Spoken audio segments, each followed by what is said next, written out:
আমার মাসুমে বাচ্চাটা কি অপরাধ করছে নির্মম ভাবে আমার বাচ্চাটা হত্যা করলো।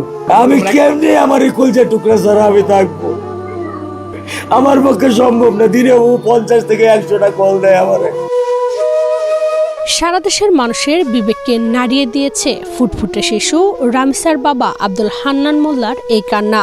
আদরের কন্যাকে চিরতরে হারিয়ে তার একটাই প্রশ্ন, কি অপরাধ ছিল ছোট্ট মেয়েটির? হতাশা ও ক্ষোভে তিনি এমনটাও বলেছেন, মেয়ে হত্যার বিচার চান না। আপনারা বিচার করতে পারবেন? পারবেন না। আপনারা কোনো এক্সাম্পল দাঁড়া করাতে পারবেন? এটা বড় জীবন 15 দিন, এরপর আরেকটা বড় কোনো ঘটনা পড়বে, এটা তলে চলে শেষ। এখন ঘরেই হবে বিয়ে বাড়ির পোলাও, যদি থাকে আকিজ এসেনশিয়াল সুগন্ধি চিনি গুঁড়া চাল। রাষ্ট্র ও বিচার ব্যবস্থার প্রতি কতটা ক্ষোভ ও আস্থাহীনতা জন্মালে শিশুকন্যাকে হত্যার বিচার নিয়ে এমন হতাশা ব্যক্ত করতে পারেন একজন বাবা? আমার এই 8 বছরের মাসুম একটা বাচ্চা কি অপরাধ? আমি এই কলজাটা ছাড়া আমি থাকবো কেমনে?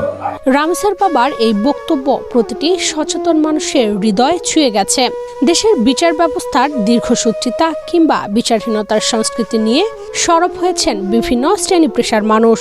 গতকালকে রামিসার বাবা সরকারকে, রাষ্ট্রকে একটা চ্যালেঞ্জ দিয়েছে যে আপনারা বিচার করতে পারবেন না, স্টাম্প নিয়ে আসেন, আমি লেখা দেই, এই ঘটনার বিচার হবে না।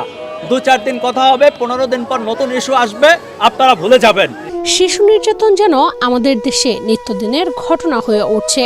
আসিয়া হত্যাকাণ্ড, সীতাকুণ্ডে গলাকাটা শিশুর মৃত্যুর ঘটনার রেশ কাটতে না কাটতেই আবারও দেশবাসী সাক্ষী হলো চরম নির্মম এক বাস্তবতার। গত মঙ্গলবার রাজধানীর পল্লবীতে 2য় শ্রেণীর শিক্ষার্থী রামিসা আক্তারকে ধর্ষণের পর গলা কেটে হত্যা করে প্রতিবেশী সোহেল রানা। এ ঘটনায় সোহেল রানা ও তার স্ত্রী স্বপ্নাকে গ্রেফতার করেছে পুলিশ। আইনশৃঙ্খলা বাহিনীর সূত্রে জানা যায়, ওই দিন সকাল 10:30টার দিকে রামিসাকে স্কুলে পাঠানোর জন্য খুঁজতে গিয়ে তার মা ওই ফ্ল্যাটের দরজার সামনে তার স্যান্ডেল দেখতে পান। রামিসার মা যখন দরজায় নক করছিলেন তখন ভেতরে হত্যাকাণ্ডটি ঘটানো হচ্ছিল। দরজার এক পাশে মেয়েকে ডাকছিলেন মা, অন্য পাশে নরপিচাসে নির্মমতার বলি হচ্ছিল ছোট্ট লামিয়া। আমার মেয়ে আল্লাহর কাছে চলে গেছে, আমার মেয়ে আল্লাহর কাছে চলে গেছে। আমার মাসুমে বাচ্চাটা কি অপরাধ করছে নির্মম ভাবে আমার বাচ্চাটা হত্যা করলো। রামিসা হত্যাকাণ্ডের এই ঘটনা ও তার বাবার প্রতিক্রিয়া আমাদের মনে করিয়ে দেয়, এদেশের শিশু থেকে বৃদ্ধ নারী কোথাও নিরাপদ নয়। এর অন্যতম কারণ দেশে আইনের শাসনের ঘাটতি এবং যথাযথ প্রয়োগের অভাব। বহুদিন থেকেই ধর্ষকের শাস্তি জনসমক্ষে দৃষ্টান্তমূলকভাবে করার দাবি জানিয়ে আসছে সাধারণ মানুষ।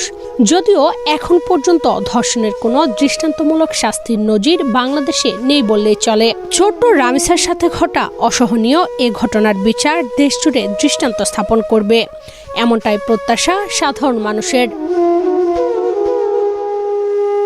ইশরাত চৈতি, বাংলাদেশ প্রতিদিন।